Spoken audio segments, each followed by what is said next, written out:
Então, vamos abrir a palavra do Senhor e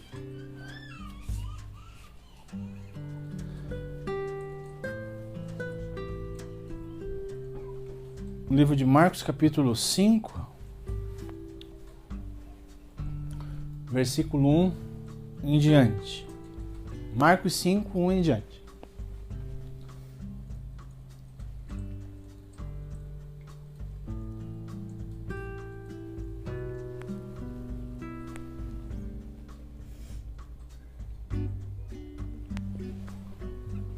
Marcos capítulo 5.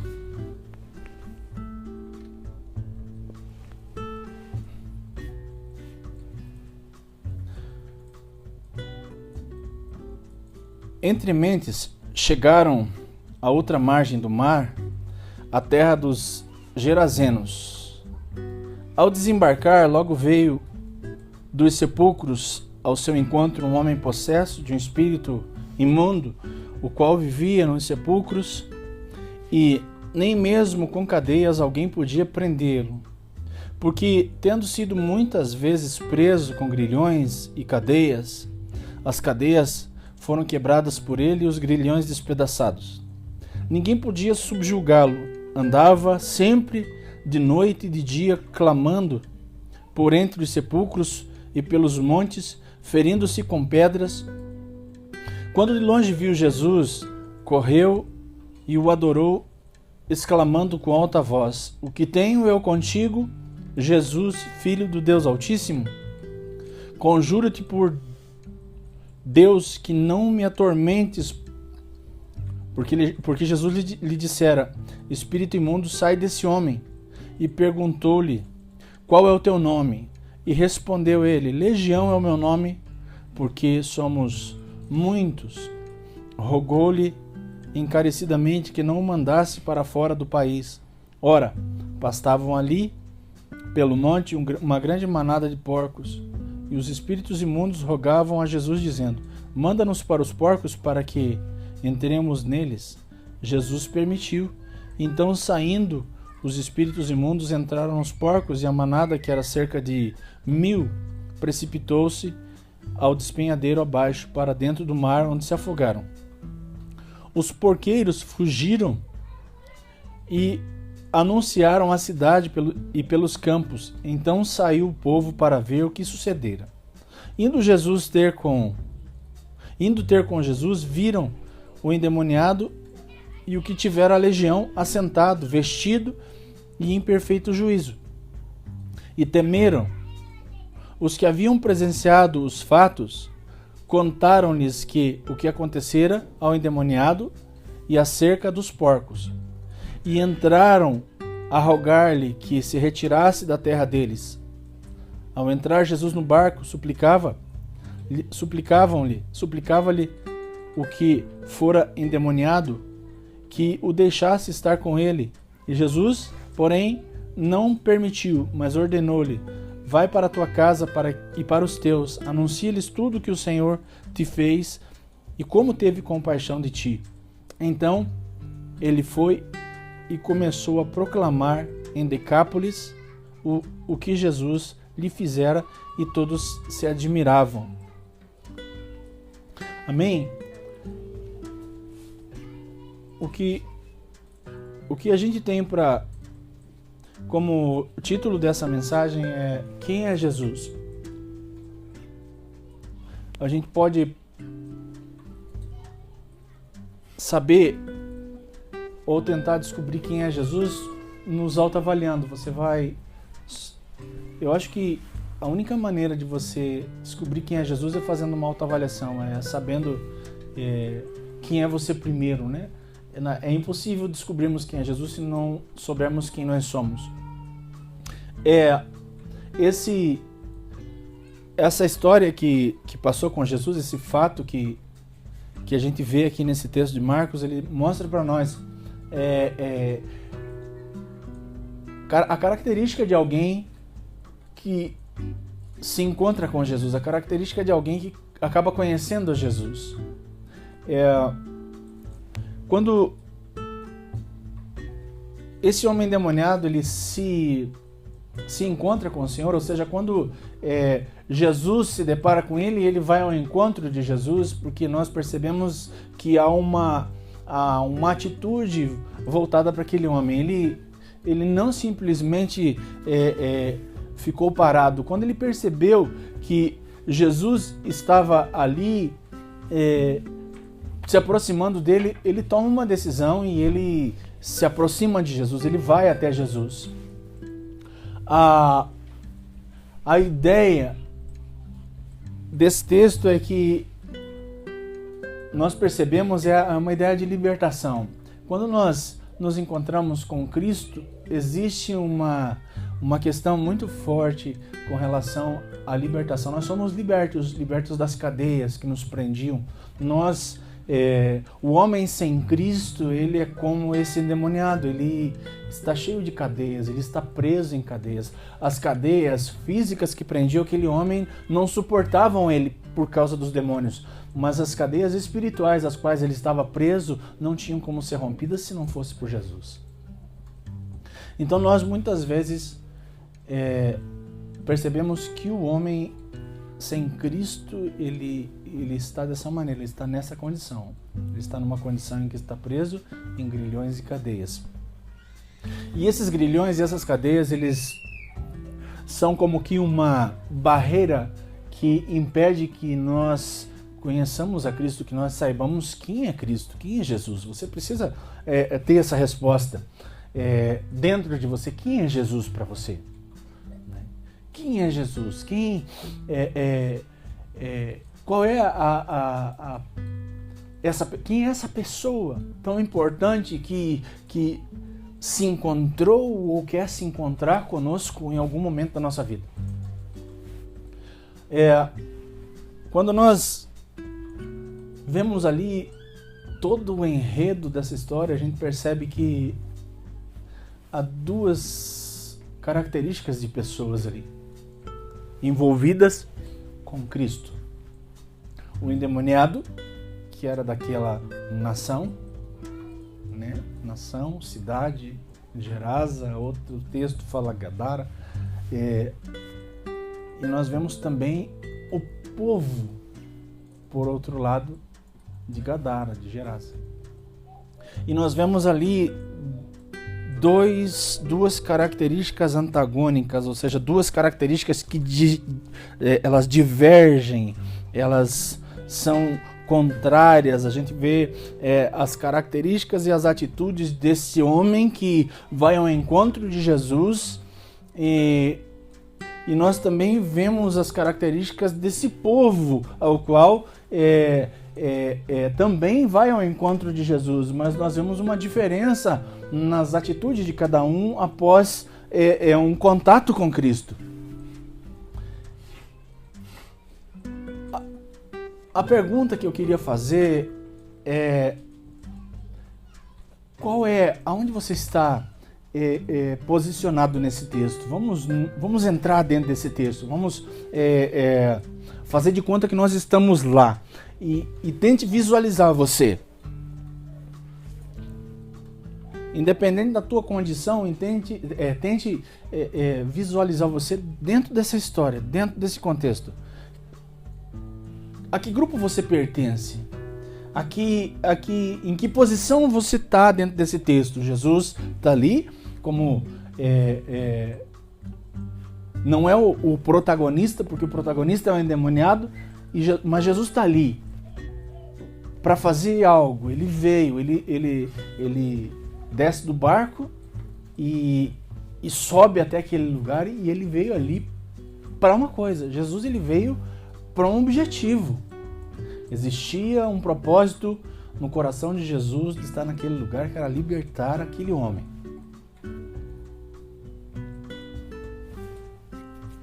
Então, se coloque dentro da história, veja todo o enredo dela, veja Jesus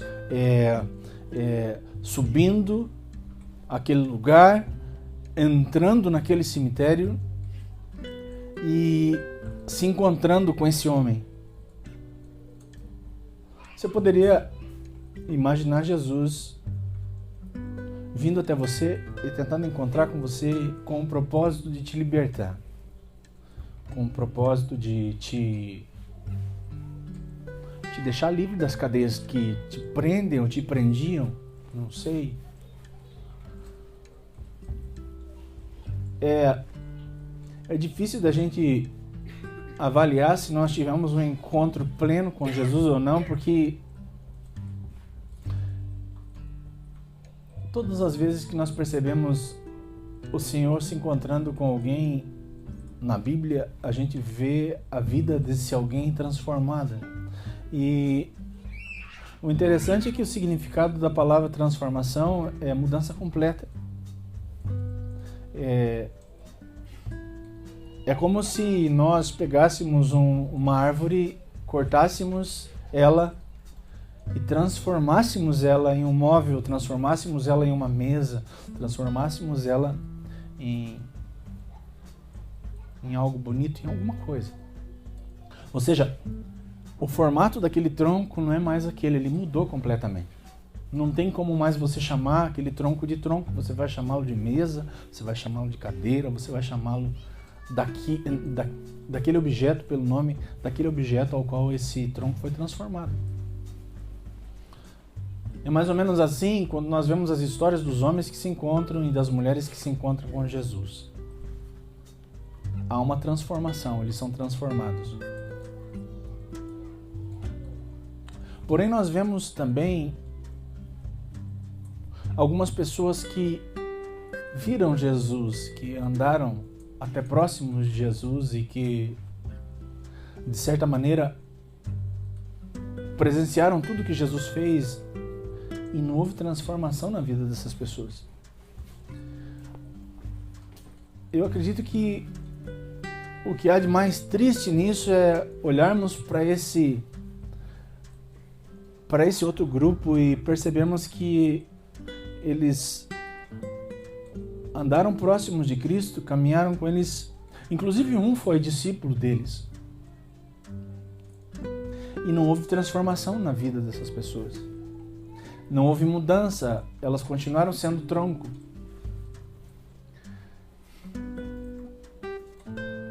Aí a minha pergunta para você é essa: a que grupo de pessoas você pertence? Daqueles que foram transformados por Cristo ou daqueles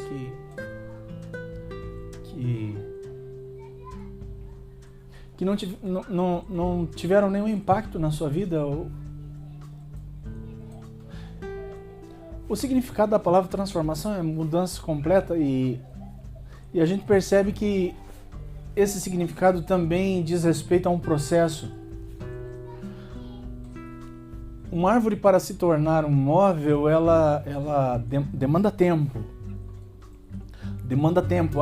Existe um processo pelo qual ela tem que ser passada para que ela se torne aquele tão almejado objeto que as pessoas querem dentro da sua casa. Nós podemos também pensar nesse respeito e entender que eu estou no processo. Talvez você esteja no processo. E se você está nesse processo, você precisa entender que houve um encontro. Então você se encontrou com ele, você se encontrou com Jesus. Houve um encontro, né? Houve um contato. Você foi até ele, você clamou por ele, e ele te livrou das cadeias. O que é difícil entender é que encontro foi esse que nos faz livres das cadeias e volta e meia presos nela novamente? Você já se autoavaliou? Já parou para pensar nisso? Que você está livre das cadeias porque Jesus teve um encontro com você. Mas quando você menos percebe, você está com elas de volta nos braços. É como se nós tivéssemos um par de pulseiras penduradinhas ali, e de vez em quando nós vestíssemos elas para estarmos presos. E eu não acredito que Jesus trabalhe dessa maneira. Eu acredito que Jesus ele nos põe dentro de um processo e que cada passo desse processo nos faz melhores. cada passo desse processo nos faz mais bonitos, cada passo desse processo nos faz ser mais almejados pelo próprio Cristo. Então, quem é Jesus para você? Você o conhece realmente? Você sabe quem ele é? Você teve um encontro com ele? Você faz parte desse grupo que foi transformado, que está nas mãos do carpinteiro e que ele está tornando o tronco que ele pegou nas mãos em algo belo, caro e desejado? Ou você faz parte daquele grupo que, no texto e contexto que nós estamos lendo, ele disse para Jesus: vai embora da nossa cidade, nós queremos que você vá embora dessa nação. Agora você imagine Jesus chegando na sua cidade, transformando a vida de alguém, e daí você vê esse milagre maravilhoso acontecendo na vida de uma pessoa, e de repente você vê praticamente a cidade toda sabendo da notícia, dizendo para Jesus que não querem ele na cidade. E nós muitas vezes nós agimos dessa maneira. Sabia disso? Nós muitas vezes falamos assim: ó, Jesus, agora nós não queremos você aqui porque nós vamos dar uma pecadinha, ou nós não queremos você aqui porque é vergonhoso você fazer parte disso que eu estou fazendo. Não é legal, eu não gostaria que você estivesse junto porque o que eu estou fazendo não combina com você. Nós fazemos assim, nós agimos dessa maneira. A impressão que dá é que nós estamos mais enquadrados com aquele grupo do segundo encontro, aquele grupo que da metade do texto para frente se encontra com Cristo, do que com o primeiro homem lá que foi transformado. Porque nós temos problema com o pecado, porque nós temos problema com o orgulho, porque nós temos problema com a mentira, porque nós temos problema com a cobiça, porque nós temos problema com a luxúria. E cada vez que nós nos envolvemos com esse problema, nós falamos para Cristo: saia da minha cidade. Aquele povo queria que Cristo saísse daquela cidade porque era um povo corrompido. Existia corrupção no coração deles. E agora a pergunta que você tem que fazer para você, olhar para dentro, é se o seu coração é corrompido ou não. O seu coração é corrompido ou não é corrompido?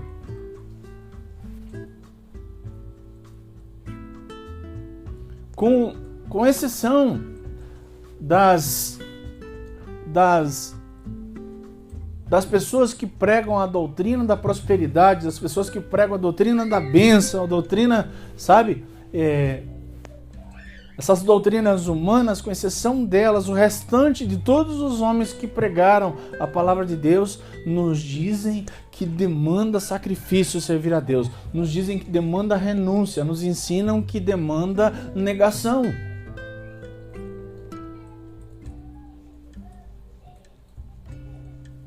E se nós não entendermos de uma vez por todas essas demandas com relação a servir a Cristo, nós vamos, no final, não entrar na porta. Nós não vamos entrar no final se nós não entendermos essas demandas. Negação, carregar cruz.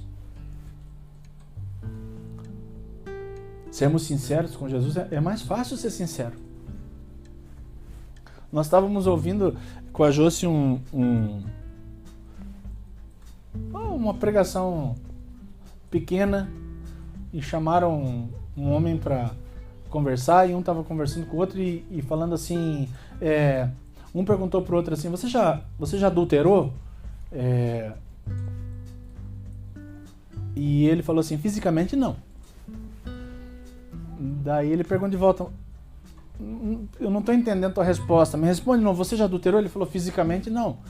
Daí ele pergunta assim: mas como assim fisicamente não? Fisicamente não, mas a Bíblia não fala que só de pensar nós cometemos adultério? Só de desejar outra mulher nós cometemos adultério? O outro falou: é verdade. Então, fisicamente eu nunca cometi adultério contra minha esposa. O que ele quis dizer? Que ele já desejou outras mulheres na mente dele e ele cometeu adultério. Então, nós precisamos pensar nisso e ver o quão corrupto é o nosso coração. Sabe? Quão corrupto é o nosso coração. E quão sinceros nós temos que ser com Deus. Sabe, existe muito tabu dentro da igreja. Não se pode falar sobre esse assunto. Não se pode falar sobre aquele assunto. Não se pode falar. Mas é necessário falar sobre alguns assuntos e é necessário nós sermos sinceros com Deus. Sabe? Você não precisa ser sincero comigo como foram aqueles 2 homens. E eram 2 pastores. Você não precisa ser sincero comigo em relação a quão corrupto é o seu coração. Mas você precisa ser sincero com Deus. Você precisa falar para Deus assim: realmente, Senhor, eu cobicei aquela pessoa. Realmente, Senhor, eu menti para aquela pessoa. Realmente, Senhor, eu minto para o Senhor e às vezes eu me esqueço que o Senhor sabe que eu estou mentindo.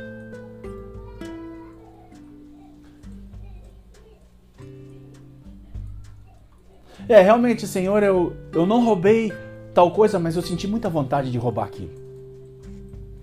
A gente precisa ser sincero com Deus. A gente faz, sabe, oraçãozinha romântica com o Senhor e fala assim: né, quão lindo tu é, abençoa isso, abençoa aquilo, Senhor, perdoa o meu pecado, e acha que tá tudo bem. E a gente não é sincero com Deus, sabendo que Ele conhece todas as coisas, Ele é onisciente, sabia? Ele sabe tudo que você faz, tudo que você pensa. Vamos falar dos seus pensamentos como se fosse algo escondido. Então, tudo que está escondido em você, Ele sabe.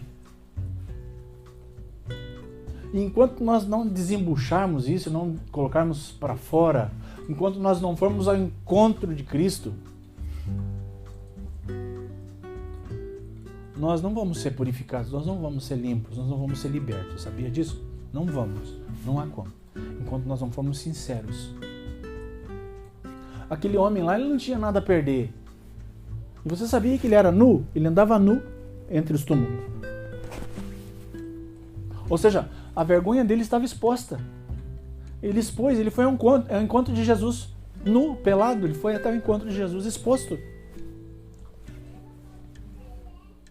E o demônio que estava nele fala assim: o que tenho eu contigo? Porque vieste antes da hora.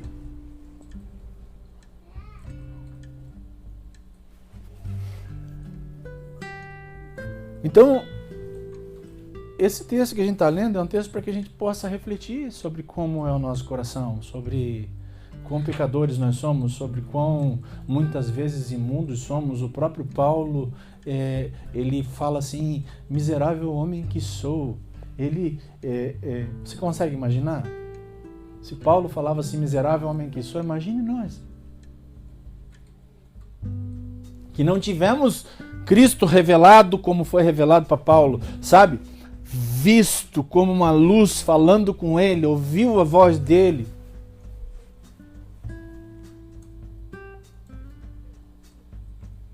Então, nós precisamos refletir sobre isso e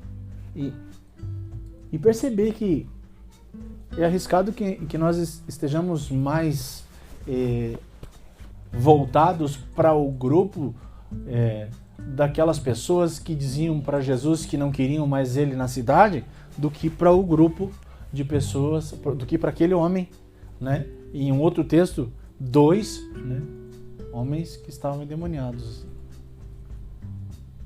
e foram libertos.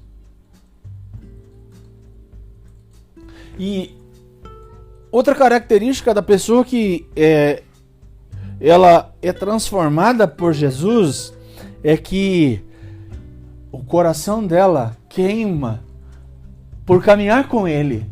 O coração dela queima por falar das coisas que Ele fez por ela.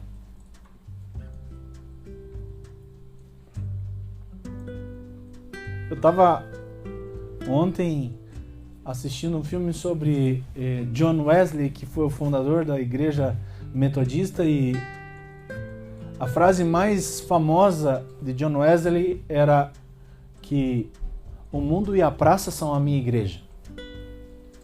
Porque ele preferia pregar nas praças e nas ruas do que dentro de um lugar. Porque na época as igrejas eram fechadas, eram como que isoladas do povo de fora, eram seletas, eram seletivas, e John Wesley percebeu isso, e Deus queimou no coração dele essa ideia de levar para fora a igreja. E ele fala assim: o mundo e as praças são a minha igreja. Será que nós tivemos um encontro com Jesus a tal ponto de que o mundo e a praça são a nossa igreja, a tal ponto de que o nosso coração queima para falar do amor de Deus, o nosso coração queima para falar a respeito do que Ele fez dentro de nós? Né? Será que nós fomos transformados dessa maneira? Será que você foi transformado dessa maneira? Sabe? Será? Ora, se você foi transformado dessa maneira, o teu coração tem que queimar por andar com Ele, porque aquele homem falou assim: eu quero ir com o Senhor, eu quero andar com você, eu quero ir junto.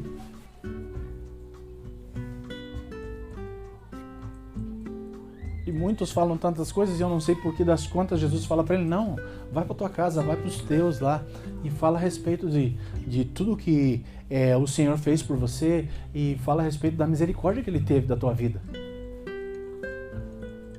Então aquele homem foi alcançado com salvação e com libertação. E ele deveria falar a respeito das coisas que Cristo fez nele, por ele, para ele, e a respeito da misericórdia que o Senhor teve dele. E foi muita misericórdia. Se nós olhamos para a condição dessa pessoa, nós vemos que Deus teve muita misericórdia.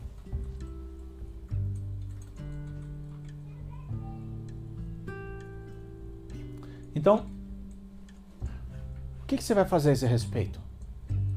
Qual é a resposta que você vai dar para Jesus a esse respeito?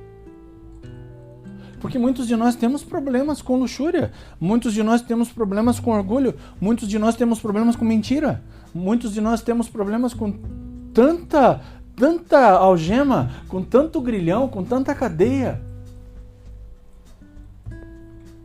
E não entendemos que Cristo, Ele nos libertou e nos tornou livres para desfrutarmos da liberdade que Ele tem para nós. Não é só que essa liberdade, ela tem um propósito. O propósito da liberdade daquele endemoniado era falar a respeito das coisas que Deus fez na vida dele e falar a respeito da misericórdia que Deus teve por ele. Então aí, quem sabe, nós descobrimos por que esse vai e vem, por que nós voltamos para as algemas. É porque nós não cumprimos o propósito. Nós voltamos para as algemas, nós desanimamos, nós às vezes até arrumamos desculpas. Tipo, mas a gente já passou daquela fase. Não, agora é diferente, agora a coisa é diferente. Mas essa é uma desculpa, sabe? É uma desculpa porque nós não estamos cumprindo o propósito. Tem um propósito. Jesus não salva e não liberta simplesmente por salvar e libertar. Ele faz isso porque existe um propósito. Não tem como você ser salvo sem propósito. Não tem como você ser liberto sem nenhum propósito. Há um propósito nisso. E nós vemos aqui no texto qual era o propósito daquele endemoniado ter sido liberto. Qual era o propósito dele ter sido livre, dele ter sido salvo. E esse propósito é universal. Esse propósito serve para nós. E o propósito é falar das coisas que Ele fez por você. Você acha que às vezes nós falamos assim: mas já falei para um, já falei para outro, mas ninguém ouviu. Eu vou falar para as pessoas, elas me ignoram. Não querem mais ser minhas amigas. Você está atrás de amigo ainda? Você está atrás de amiguinho ainda? Você quer ter amiguinho ainda? Eu vou te dizer uma coisa, o amigo ele vai te frustrar, uma hora ou outra ele vai te trair. Vai, pode esperar. Não tem amigo perfeito, a não ser Cristo, não tem. Sabe para que serve amigo? Para medir, para nós medirmos. Amigo é assim, amigo é para medir. tem uma roupa, eu quero ter igual. Um tem um tênis, eu quero ter um melhor. Um tem um carro, eu quero ter outro. Eu também quero. Amigo, esse tipo, amigo humano serve para medir. Avalia isso para você ver. Avalia na sua vida.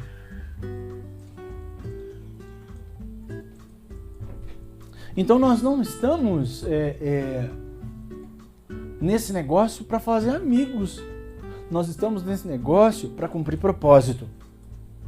Nós não estamos nesse negócio para sair por aí com medo de magoar as pessoas. Não, nós estamos nesse negócio para que essas pessoas que nós achamos que vamos magoar sejam salvas.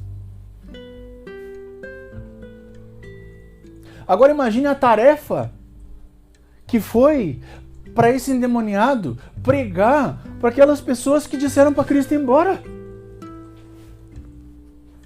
Era para eles que ele ia pregar. Cristo, ele participa. Ele participa de todo aquele enredo. Quando as pessoas daquele lugar falam que para Jesus se afastar e ir embora, o ex-endemoniado estava ali. Ele presenciou tudo. Ele estava ali naquele lugar e ele presencia toda aquela cena. E aí Jesus fala para ele assim, você vai ter que pregar para eles. Tem uma obra muito grande aqui nesse lugar e você precisa pregar para eles. Porque eu tenho que fazer coisas mais excelentes, eu tenho que ir para outros lugares, então você precisa ficar.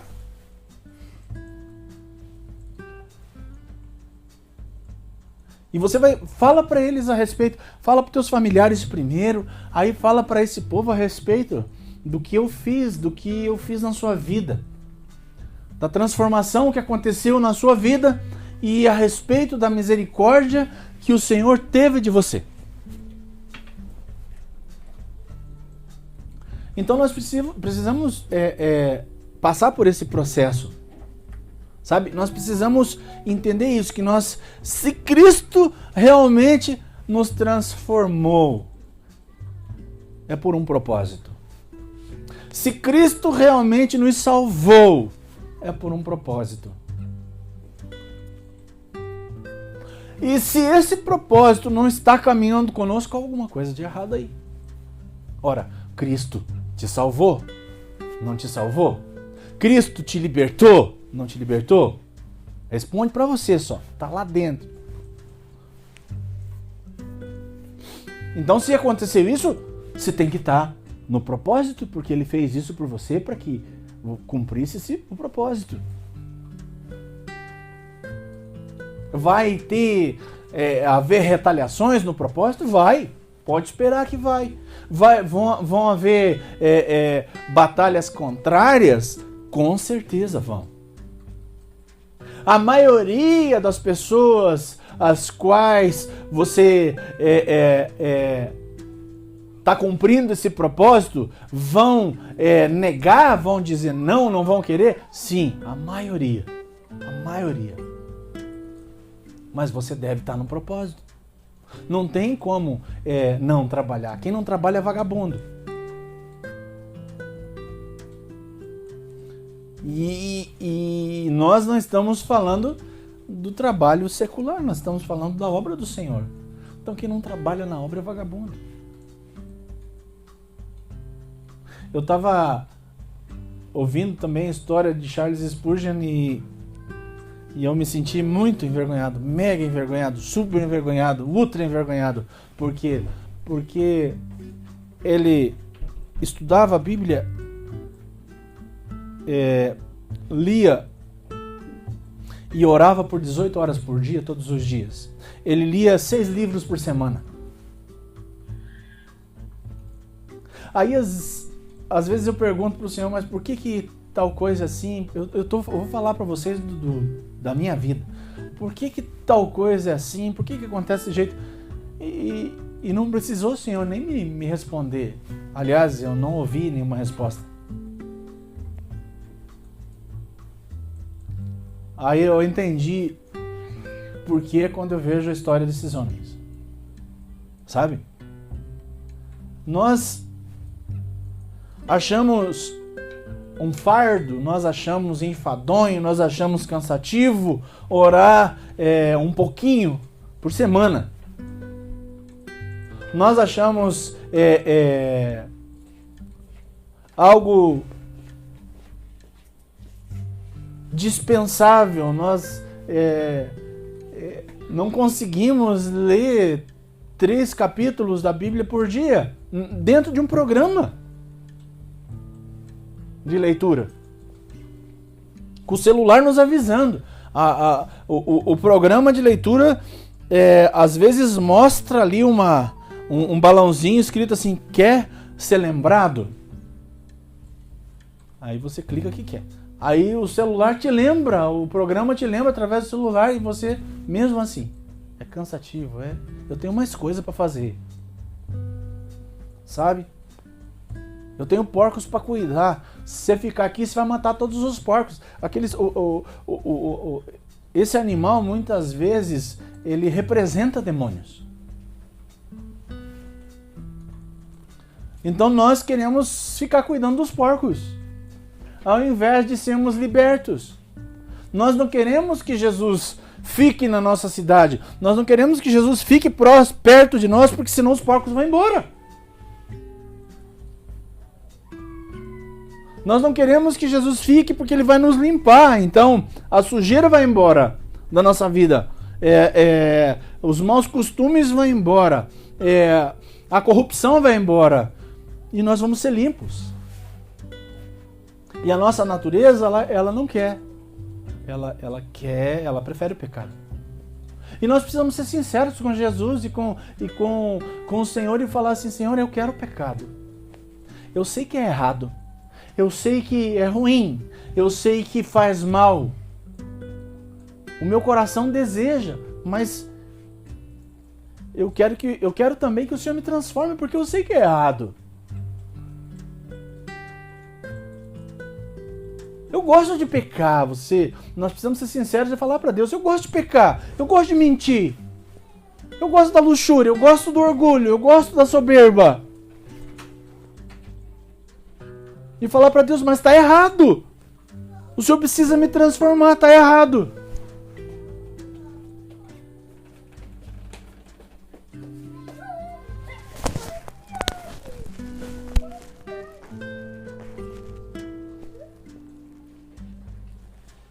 Então vamos ficar por aqui e vamos... peça de uma vez por todas para que Jesus te liberte, sabe? Peça de uma vez por todas para que Jesus te transforme. Diga para Jesus que você gosta de ser tronco, mas você não quer ser tronco. E há uma diferença no nosso espírito em gostar e querer. A natureza humana, nossa, gosta do pecado, mas aquele ser transformado, ou em processo de transformação que Cristo está fazendo, não quer isso. Então seja sincero com Jesus e fala: Senhor, eu gosto de tal coisa, eu gosto de fazer essa coisa errada, eu gosto de fazer essa outra coisa errada, mas eu não quero, me transforma. Me transforma. Eu quero ir ao teu encontro contigo, que realmente me transforme, como transformou aquele endemoniado. Eu quero ter um encontro contigo que realmente mude a minha vida toda, como mudou a vida de Jacó quando se encontrou com o Senhor. E às vezes também vamos atenuar um pouco o nível de pecado.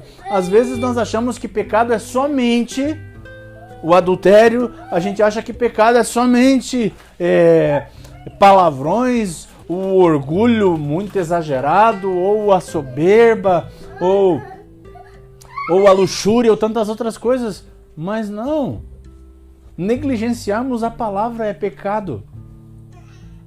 Negligenciarmos a adoração é pecado. Negligenciarmos a oração é pecado.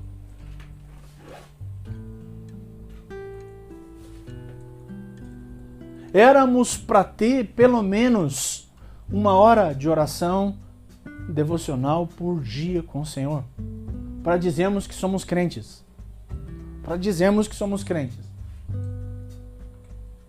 a, a, a premissa de que nós o dia todo temos que estar com o Senhor, eu não retiro. Continua assim, não muda isso. O dia todo nós temos que estar com o Senhor, mas nós precisamos parar e estar com Ele pelo menos 1 hora por dia. Eu te desafio a você estar com o Senhor 1 hora por dia e a tua vida não ser transformada. A tua vida não ser transformada. Ah, mas eu não tenho tempo. Acorda 1 hora mais cedo. Faz um chá bem quente agora no inverno, enrola um cobertor na perna, senta na frente da tua mesa, da tua escrivaninha, pega lá um livro, sabe? Ah, mas eu tenho que fazer isso 1 hora, ficar orando 1 hora, eu não tenho palavra para orar nem 5 minutos. Como que eu vou fazer isso durante 1 hora? Escolhe um livro para ler, um livro bom para você ler e ora ao Senhor um pouco, lê um pouco o livro, medita um pouco naquele livro, fica de boca fechada. Orar também é ficar de boca fechada, ouvindo a Deus, ouvindo o Espírito, sentindo Ele. Volta às boas obras, é como está escrito em Apocalipse, volte às boas obras. Quando ele fala assim, perdeste o primeiro amor, ele está falando assim, você perdeu as boas obras. Você fazia as boas obras lá atrás e agora não faz mais?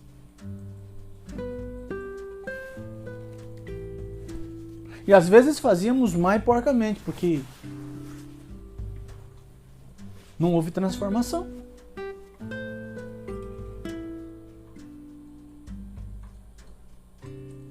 A luxúria ainda queima no nosso coração, a mentira, o orgulho. Somos mentirosos, sabe? Descarados.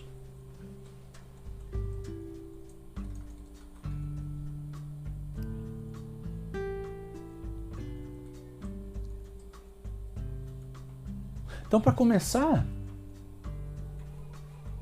vai ruminando isso para casa, sabe?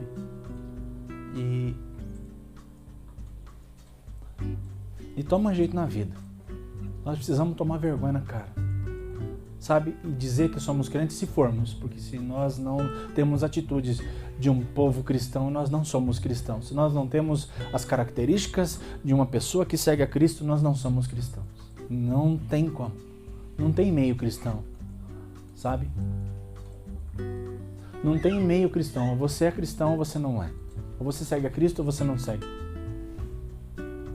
Você já aprendeu que não é pelo que Ele faz que você segue. Não é pelos milagres. Não é pela boa palavra. Você segue a Cristo porque você foi salvo por Ele. Porque há um propósito. É por isso. É nisso que a gente tem que pensar. Esse tem que ser o nosso objetivo e o nosso alvo, cumprir o propósito. Você precisa cumprir o propósito, porque se você não cumpre o propósito, você não é crente, não é cristão. Não adianta dizer assim, eu sou, em nome de Jesus eu sou. Não ponha nem o nome de Jesus no meio disso se você não é. Sabe aqueles homens, aqueles rapazes que eram os filhos de Seva, de um sacerdote, que encontram com o endemoniado e tentam expulsar o demônio daquele homem, e eles falam assim, nós expulsamos você em nome do Jesus que Paulo prega. E eles falam assim, Jesus a gente conhece, Paulo nós também conhecemos, mas você... E esses homens fogem desse endemoniado nus, porque ele arranca as roupas desse homem. Então, se nós não estamos dentro do propósito, nós não temos nossa vida transformada, se nós ainda pregamos o Jesus, ainda falamos a respeito do Jesus que Paulo prega, não dá para dizer que nós somos cristãos. Não dá. Nós temos que clamar a Cristo por transformação, e esse clamor tem que gerar lágrima em nós. Desculpe, mas nesse ponto aí, nós precisamos chorar, clamar e dizer, Senhor, eu preciso ser transformado. Eu ainda minto, eu ainda engano, eu ainda roubo, eu ainda sou orgulhoso, eu ainda sou soberbo, eu ainda penso na luxúria. Eu preciso ser transformado.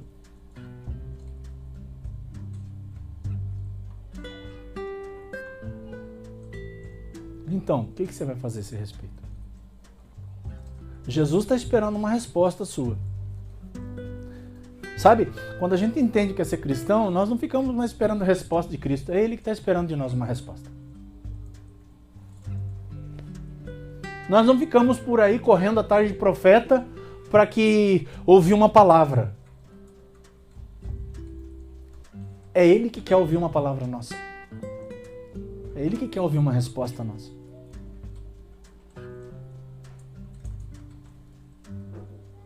Amém?